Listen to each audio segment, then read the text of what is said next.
बिस्मिल्लाहिर्रहमानिर्रहीम। स्टूडेंट्स अस्सलाम वालेकुम। उम्मीद है आप लोग खैरियत से होंगे। स्टूडेंट, मैंने आप लोगों को एक असाइनमेंट दी थी जिसमें कंप्यूटर साइंस की जो सेकेंड ईयर की बुक है उसके 11th जो चैप्टर के अंदर इफ़ एल्स इफ़ स्टेटमेंट के ज़रिए आपने एक प्रोग्राम बनाना था जिसमें वो प्रोग्राम यूज़र से 3 नंबर जो लेगा और उन नंबर्स में जो लार्जेस्ट नंबर है उसको जो है वो डिस्प्ले करेगा। तो आप में से काफ़ी सारे लोगों ने उस कोड के स्क्रीनशॉट्स भी भेजे और आउटपुट्स भी भेजी और काफ़ी सारे लोगों के उसमें एरर्स भी आए हैं। तो आज का ये प्रोग्राम जो है इसमें जो मैंने आपकी तमाम जो कॉमन मिस्टेक्स जो नोट की हैं उसको इस प्रोग्राम में कवर करूँगा और फाइनली आप जब वो सारी चीज़ें समझ लेंगे ताकि नेक्स्ट टाइम आपको वो प्रॉब्लम्स जो क्रिएट ना हों। तो इसी तरह ये एक सीरीज़ जो चलेगी जिसके अंदर मैं C++ के जितने भी मैन प्रोग्राम्स जो कि सेकेंड ईयर की बुक के अंदर लिखे हुए हैं रोज़ाना की बुनियाद पर एक प्रोग्राम जो है वो हम इस मोबाइल ऐप के अंदर जो परफॉर्म करेंगे, जिसके लिए आपको किसी भी कंप्यूटर की ज़रूरत नहीं है। आप अपने मोबाइल जिसके ऊपर आप इस वक्त ये लेक्चर सुन रहे हैं वहाँ पे आप जो है वो ये कोड लिखेंगे और उसके आउटपुट देखेंगे। तो आज का हमारा प्रोग्राम है how to write a program that accept 3 numbers from user and display the largest number. तो इसके लिए हम ऐप पे चलते हैं, इसको मिनिमाइज़ करते हैं और ऐप अपनी ओपन करते हैं जहाँ पे हमने कोडिंग करनी है। तो स्टूडेंट, ये ऐप मैंने वो लोग जो ये सीखना चाहते हैं कि ऐप किस तरह इंस्टॉल होती है तो हमारे यूट्यूब चैनल पे इसका लेक्चर जो पड़ा हुआ है कि how to install C language on mobile, आप उसको देखें। अच्छा स्टूडेंट, ये कोड जो है वो बुनियादी जो कोड है ये सी के लैंग्वेज का बुनियादी स्ट्रक्चर है। ऊपर आपने 2 हेडर फाइल्स मस्ट इंक्लूड करवानी है। कुछ लोगों ने ये गलती की हुई है कि उन्होंने हेडर फाइल जब लिखी हैं, जैसे यहाँ पे एक स्टूडेंट की मैंने गलती नोट की, उन्होंने ये टाइपिंग मिस्टेक थी, उसने STDU लिख दिया था। अब STDU io.h नाम की कोई हेडर फाइल नहीं है। तो हमेशा ये नोट रखें कि हेडर फाइल के स्पेलिंग सही तरह जो आपने जो चेक करने हैं। इंक्लूड के स्पेलिंग अगर आपने जो गलत जो लिखे से, अगर मैं यहाँ पे ई के बजाय F भी डाल देता हूँ तो देखें इसके साथ एक जो कलर और आ गया। तो इंक्लूड के अलावा और कोई भी चीज़ नहीं आनी चाहिए। देन ये अलामतें हैं लेस देन की और ग्रेटर देन की, इनके दरमियान में स्पेलिंग जो नोट कर लें, कोनियो के CONIO कोनियो और .h और STDIO.h ये आपने लिखना है। देन उसके बाद मेन है, ऐप ने यहाँ पहले से इसके शुरू में रिटर्न टाइप लिखी हुई है, अगर वो लिखी रहती है तो उससे कोई फ़र्क नहीं पड़ता, लेकिन अगर आप उसको ख़त्म करना चाहें तो आप उसको ख़त्म भी कर सकते हैं। अब आ जाते हैं मैन के अंदर, आपने सबसे पहली चीज़ जो लिखनी होती है वो आपने क्लियर स्क्रीन लिखना होता है, लेकिन इस ऐप के अंदर वो लिखने की ज़रूरत नहीं है क्योंकि ये ऑलरेडी अपनी जो पिछली स्क्रीन है उसको साफ़ कर देती है जब भी आप प्रोग्राम को जो रन करते हैं। तो सबसे पहले काम आपने ये फाइनल करना है कि आपने कितने वेरिएबल डिक्लेयर करने हैं। तो इस प्रोग्राम में हमने ये कहा था कि ये यूज़र से 3 वैल्यू लेगा। तो जब ये यूज़र से 3 वैल्यू लेगा तो ज़ाहिर है 3 ही वेरिएबल चाहिए होंगे जो अपने अंदर उन वैल्यूज़ को सेव करेंगे। तो सबसे पहले क्योंकि वो नंबर्स हैं तो हम उनकी डेटा टाइप लिखेंगे इंट। ठीक है जी, इंट के स्पेलिंग INT लिखने हैं। उसके बाद आपने हर वेरिएबल के बाद जो कॉमा डालना है। ठीक है जी, हर वेरिएबल्स के बाद आपने कॉमा डालना है और आखिरी वेरिएबल के बाद आपने सेमी कॉलन डालना है जिसको स्टेटमेंट टर्मिनेटर कहते हैं। कुछ लोगों ने ये नहीं डाला हुआ होता, अगर आप ये नहीं डालेंगे तो ये एरर आएगा। लिहाजा आपने हर लाइन के एंड में सिवाय इफ़ को छोड़ के आपने क्या करना है, सेमी कॉलन डालने। अब ये हमने क्या किया है, हमने 3 वेरिएबल जो मेमोरी में डिक्लेयर जो करवा लिए हैं X, Y और Z के नाम से। अब आप अगली 2 लाइनों में देखेंगे कि किसी भी वेरिएबल में वैल्यू कैसे ली जाती है। तो सबसे पहले आपको उसका लेबल जो लिखना पड़ता है। तो लेबल लिखने के लिए हम हमेशा प्रिंट F का इस्तेमाल करते हैं। कुछ लोगों ने यहाँ पे प्रिंट F नहीं लिखा, उसके स्पेलिंग जो F लिख दी है या कुछ और लिख दिया। प्रिंट F के स्पेलिंग यही है PRINTF। नीचे जो ही हेल्प आएगी तो आपने उस पर जो क्लिक कर देना है। हेल्प के बाद ये आपका स्कोप आएगा स्टूडेंट, PRINTF और उसके डबल कामों के अंदर आपका कर्सर ब्लिंक कर रहा है। ठीक है जी, अब इसके अंदर आपने अपनी लाइन लिखनी है। मैं लिखता हूँ जी, प्लीज एंटर वैल्यू ऑफ ए की वैल्यू एंटर करें। उसको खूबसूरत जो बनाने के लिए उसके आगे मैं इक्वल का साइन जो डाल दूंगा ताकि इक्वल के उस तरफ जो वैल्यू जो है वो प्रिंट हो। अब ये लाइन स्क्रीन के ऊपर लिखी हुई आएगी। अब कुछ लोगों ने ये किया है कि इसके शुरू में इफ लगा दिए। इसके शुरू में इफ़ आता ही नहीं, इफ़ तो कंडीशन चेक करता है, तो ये तो आपने लाइन प्रिंट करवाई है, तो लिहाजा एक गलती तो मैंने कुछ स्टूडेंट्स की ये भी जो नोट की है, ठीक है जी, कि जो डबल कामे हैं ये लाइन प्रिंट करते हैं, और लाइन प्रिंट करने के लिए हम प्रिंट एफ का फंक्शन इस्तेमाल करते हैं, ये भी आपने जो नोट करना है। अब वैल्यू लेने के लिए अगला जो हम ऑप्शन लिखेंगे, जो फंक्शन लिखेंगे वो क्या लिखेंगे, स्कैन एफ, एस सी, ये ऊपर आ गया, इस पे जो क्लिक करें तो ये आगे टाइप कर दें। अब यहाँ पे कुछ स्टूडेंट ने गलतियाँ की हैं, ये ज़रा गौर से देखिएगा। डबल कामों के अंदर आपने परसेंटेज डी लिखना होता है अगर आप वैल्यू जो ले रहे हैं वो इंटीजर है, अगर वो इंटीजर है तो ये परसेंटेज और उसके साथ डी लिखा हमने। फिर उसके बाद आपने डबल कामों के बाद जो कामा डालना होता है, डबल कामों के बाद कामा डालना होता है, और फिर उस वेरिएबल के नाम के साथ आपने एंड का निशान लगाना होता है। एंड के साथ जिस वेरिएबल में आप वैल्यू सेव करना चाहते हैं, जो एक्स में वैल्यू सेव करना चाहता हूं तो एक्स लिखूंगा, ठीक है जी। अब यहाँ पे जो गलतियाँ आपने की हैं वो नोट करें। सबसे पहले जो एक गलती मैंने जो कॉमन देखी है वो ये है कि आपने ये वाला कॉमा नहीं डाला, कुछ लोगों ने इसको यूं लिखा है, ठीक है जी। तो अब जब आप इस कोड को रन करेंगे तो देखिएगा क्या एरर आता है। इस कोड को रन करें तो ये एरर आपको नीचे वाली लाइन में लिखा हुआ नजर आ रहा है, स्कैन एफ, और एक तीर सा बना हुआ है एंड एक्स के नीचे। ये आपको शो कर रहा है कि गलती इस वक्त जगह पे है, एंड एक्स के दाएं बाएं कहीं गलती है, ठीक है। तो एरर को पढ़ना भी सीखें जो गौर से। आखिरी लाइन में देखें कि scanf percentage D double comma और एंड और एक्स के नीचे एक तीर सा लगा हुआ है, जो आपको ये बता रहा है कि गलती यहाँ पे कहीं है। अब इससे वापस आएँ तो अगर जो नोट करें तो गलती हमारी इधर ही है कि हमने यहाँ पे कॉमा नहीं लगाया था। एक तो एरर को पढ़ना सीखें कि एरर आपको क्या कह रहा है। फिर एक गलती मैंने और भी नोट की कि स्टूडेंट ने ये किया कि यहाँ पे आगे डबल कामे जो क्लोज किए, इस जगह पे आके डबल कामे क्लोज किए, ये टोटली गलत है, क्योंकि स्कैन एफ के डबल कामों के अंदर सिर्फ format specifier percentage D, percentage F या परसेंटेज सी या परसेंटेज एस लिखा जा सकता है, और कोई चीज़ नहीं लिखी जा सकती। तो ये दो गलतियां मैंने स्कैन एफ में नोट की हैं। स्कैन एफ के कामे जो डबल कामे हैं वो फ़ौरन बंद हो जाएंगे परसेंटेज के बाद, ठीक है जी। परसेंटेज डी है या परसेंटेज एफ है, उसके बाद ये कामा लगाना जो है वो ज़रूरी है। अब ये एक वैल्यू लेने के लिए ये लाइन है, तो ज़रा इसी तरह की हम 3 लाइनें लिखेंगे, ठीक है जी। ये 2 लाइनें किसके लिए होगी, एक्स के लिए। अगली 2 लाइनें किसके लिए आएंगी, वाई के लिए। तो मैं दोबारा लिखूंगा प्रिंट एफ। अब के मैं उसे क्या करूंगा, बैक स्लैश एन। कुछ लोगों ने यहाँ भी गलती की है, एक तो डबल कामे स्टार्ट ही नहीं किए, और दूसरा बैक स्लैश एन के बजाय फ्रंट स्लैश एन लिख दिया। कुछ स्टूडेंट की गलती मैंने ये भी नोट की है। स्टूडेंट इसको कहते हैं क्या जी, स्केप सीक्वेंस। और ये backslash front slash N नहीं होता, बल्कि क्या होता है, बैक स्लैश एन होता है। तो ये नोट कर लें, बैक स्लैश एन ये होता है नई लाइन में जाने के लिए। अब इसके बाद मैं लाइन लिखूंगा अपनी, प्लीज एंटर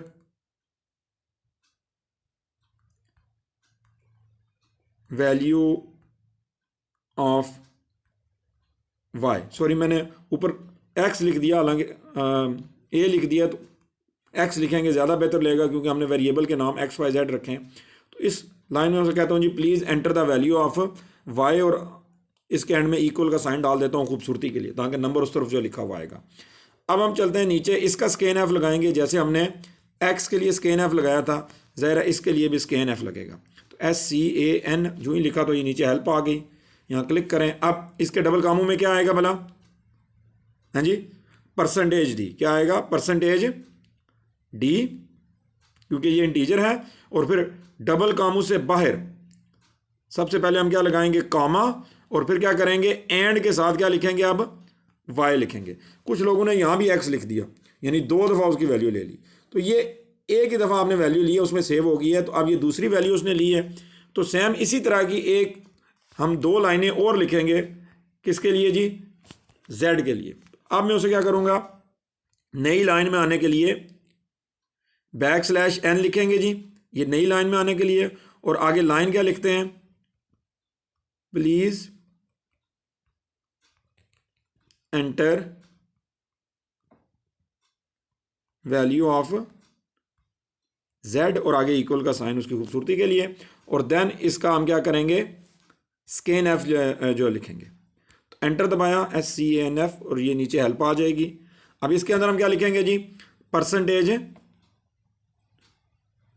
परसेंटेज डी लिखेंगे क्योंकि इंटीजर है ये वैल्यू भी, और फिर इसके डबल कामों के बाद क्या करेंगे, कॉमा लगाएंगे, ये कॉमा ज़रूर जो लगाएंगे, और फिर एंड, और आगे क्या लिख देंगे, जेड।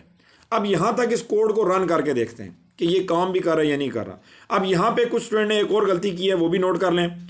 गेट CHAR लिख दिया है, ये फंक्शन नहीं है हमारा, ठीक है जी। हमने जो यहाँ पे फंक्शन करना है ये, क्योंकि क्या हुआ है कि आपने जब गेट CH लिखा है तो नीचे की हेल्प आई है, आपने उस पर क्लिक किया तो वही टाइप हो गया। आपने यहाँ पे क्या लिखना है, गेट CH का फंक्शन यूज़ करना है। कौन सा फंक्शन यूज़ करना है जी, गेट CH लिख के, तो फिर आगे जो ब्रैकेटें खुद से जो बंद करनी है और आगे सेमी कॉलन लगाना है। ये गेट CH का फंक्शन होता है, गेट कैर का फंक्शन नहीं होता, ठीक है जी। अब मैं इसको रन करके देखता हूँ कि यहाँ तक ये प्रोग्राम चलता है या नहीं चलता, बाकी उसके बाद करेंगे। मैं इसको जब रन करूँ तो इससे मुझसे 3 वैल्यू लेनी चाहिए। ये देखें जी, कहता है please enter the value of x, value enter कीजिए 24, फिर एंटर दबाया 72, फिर एंटर की 120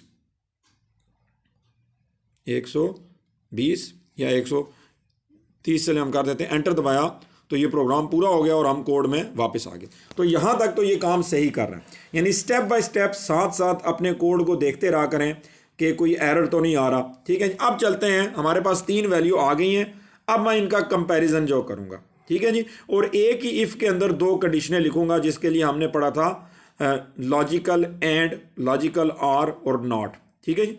तो उसके लिए अभी आपको मैं बताता हूँ, इफ़ कंडीशन लगाएंगे हम, ठीक है जी। इफ़ क्या करता है, कंडीशन चेक करता है, आगे उसकी ब्रैकेटें आ जाएंगी। इन ब्रैकेटों के अंदर मैं कहता हूँ जी कि एक्स अगर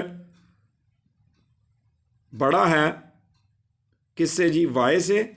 अब उसके बाद हमने लॉजिकल एंड यूज़ करना है। लॉजिकल एंड में यहाँ कुछ लोगों ने गलती की हुई थी, लॉजिकल एंड में 2 एंड लिखे जाते हैं, कईयों ने 1 एंड लिखा हुआ था, यानी ऐसे किया हुआ था। एक तो ये भी नोट करें कि आपने यहाँ स्पेस नहीं दी, जो काफ़ी सारे लोगों ने। कंडीशन लिखने के बाद स्पेस दें, फिर लॉजिकल एंड लिखें, एंड के 2 निशान आपने डालने होते हैं, फिर स्पेस दें, और फिर हम लिखते हैं जी कि एक्स बड़ा है जेड से, यानी एक्स वाई से भी बड़ा है और एक्स जेड से भी बड़ा है। कुछ लोगों ने गलती क्या की कि यहाँ पे सिंगल एंड लगाया, ये गलत है। लॉजिकल एंड की निशानी क्या होता है, 2 एंड आपने मिला के लिखने होते हैं। अब आ जाए, अगर ये कंडीशन ट्रू हो तो हमने क्या करना है, प्रिंट करना है ना। तो यहाँ पे मैंने कुछ स्टूडेंट्स की मिस्टेक जो नोट की है, उन्होंने क्या किया हुआ है कि यहाँ एक तो कुछ लोगों ने यहाँ सेमी कॉलन लगा दिया, सेमी कॉलन यहाँ नहीं लगता क्योंकि ये इफ़ है, इफ़ के फ़ौरन बाद आप सेमी कॉलन नहीं लगाते, ये जहन में रखिएगा। फिर नीचे वाली लाइन में आते हैं, यहाँ पे प्रिंट एफ, आप अगर ये कंडीशन ट्रू हो तो आप क्या करेंगे, PRINT प्रिंट एफ, और प्रिंट एफ के अंदर क्या लिखेंगे, फिर क्या चीज़ बड़ी है। अगर एक्स वाई से भी बड़ा है और एक्स जेड से भी बड़ा है तो इसका मतलब है value of x is greater, कि एक्स की वैल्यू ग्रेटर है। अब यहाँ पे 1-2 स्टूडेंट ने गलती की हुई है, वो क्या की हुई है, यहाँ पे इफ लगाया हुआ है। और भाई यहाँ पे इफ जो कैसे आ सकता है, जबकि ये जो आपने काम किया हुआ है डबल कामों के अंदर, ये सिर्फ और सिर्फ जो कहाँ आता है, प्रिंट एफ के साथ आ सकता है। ऊपर देखें इफ में को हैं डबल काम है, इफ में तो डबल काम में होते ही नहीं है, तो लिहाजा एक तो यहाँ पे आपने लाइन प्रिंट करवानी है। तो लाइन प्रिंट करवाने के लिए ऊपर हम पहले ही देख के आ चुके हैं, हम कौन सा फंक्शन लगाते हैं, प्रिंट एफ का फंक्शन लगाते हैं। कौन सा फंक्शन जी, PRINTF, प्रिंट एफ,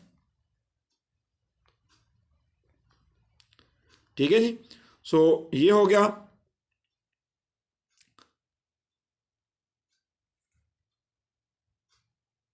सो ये मेरा प्रिंट एफ का फंक्शन लग गया, यानी अगर एक्स की वैल्यू बड़ी होगी तो ये लाइन प्रिंट हो जाएगी। नई लाइन में आने के लिए हम यहाँ पे क्या करते हैं, हर लाइन के शुरू में \n जो है वो लगा देते हैं, \n। अब आते हैं अगली कंडीशन। अब अगली कंडीशन जो है उसमें हम क्या करेंगे, आपको मैंने जो चीज़ पढ़ाई थी वो क्या थी, एल्स इफ़। तो एल्स और इफ़ को कई लोगों ने इकट्ठा लिखा हुआ है, ये गलत है। एल्स और इफ़ के दरमियान स्पेस होनी चाहिए, एल्स और इफ़ के दरमियान क्या होनी चाहिए, स्पेस होनी चाहिए।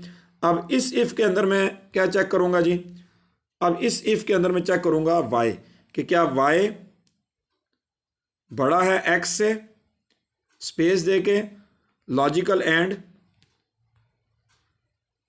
वाई बड़ा है z से, तो इसका मतलब क्या है, फिर z बड़ा है तो उसके लिए हम क्या करेंगे, प्रिंट एफ के ज़रिए लिखेंगे कि क्या बड़ा है जी, \n, नई लाइन में आने के लिए value of y is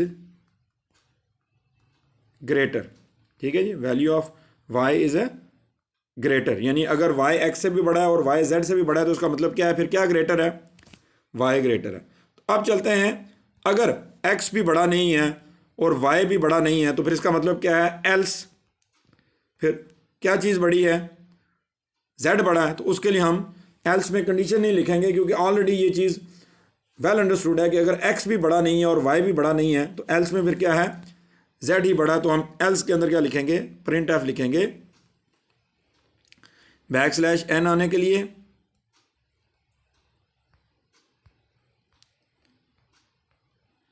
value of z is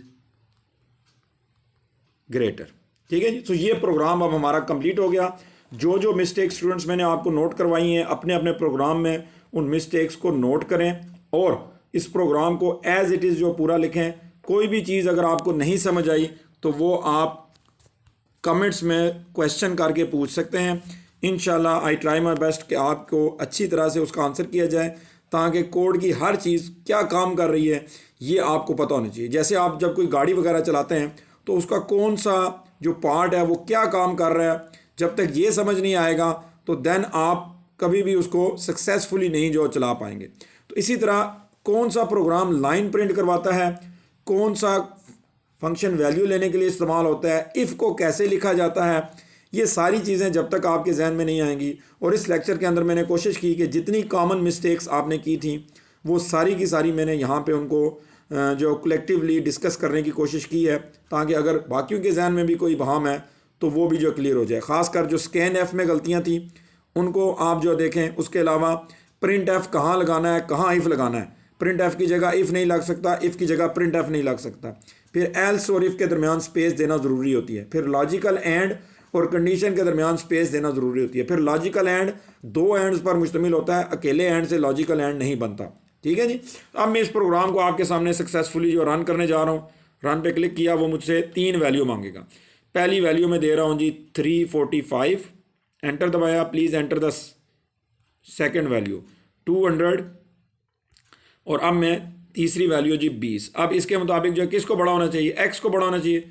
enter किया तो value of x is a greater. अब मैं y की वैल्यू को जो बड़ा करूँगा, इस प्रोग्राम को दोबारा रन करता हूँ, x की वैल्यू और z की वैल्यू छोटी रखूँगा, 24, 45 और 12 या 22। अब इसको क्या करना चाहिए, y को ग्रेटर करना चाहिए। तो देखें value of y is a greater. अब मैं दोबारा इस प्रोग्राम को तीसरी वैल्यू के लिए रन करता हूँ और देखता हूँ कि क्या उस पर भी ये सही आंसर दे रहा है, 12, 34 और 67 या 68। अब इसको क्या करना चाहिए जी, z इज़ ग्रेटर। तो ये देखें value of z is a greater. तो स्टूडेंट होप सो जितनी मिस्टेक्स मैंने आपको नोट करवाई हैं, जो आपने कॉमन जो कोड के अंदर जो परफॉर्म की, होप सो अब उनकी आपको समझ आ चुकी होगी। अब आपने क्या करना है कि सेम यही प्रोग्राम अपनी अपने ऐप के अंदर जो है वो ट्राई करना है और देखना है 3 वैल्यू दे के कि क्या तीनों वैल्यूज़ के ऊपर, यानी जैसे मैंने ये प्रोग्राम 3 दफ़ा चलाया, एक दफ़ा x की वैल्यू बड़ी की, एक दफ़ा y की वैल्यू बड़ी की और एक दफ़ा z की वैल्यू को जो है लार्जर किया, तो क्या वो सक्सेसफुली आपको रिजल्ट दे रहे या नहीं दे रहा। होप सो प्रोग्राम आपको समझ आ गया होगा। फिर भी अगर आपका कोई क्वेश्चन है तो वो आप कमेंट्स में नोट करें, या जो कॉलेज के स्टूडेंट्स हैं वो अपने व्हाट्सएप जो ग्रुप के अंदर जो मैसेज जो करेंगे तो इंशाल्लाह उनको आंसर जो है वो कर दिया जाएगा। आज के लिए इतना ही, दुआओं में याद रखिएगा। फ़ी अमानिल्लाह।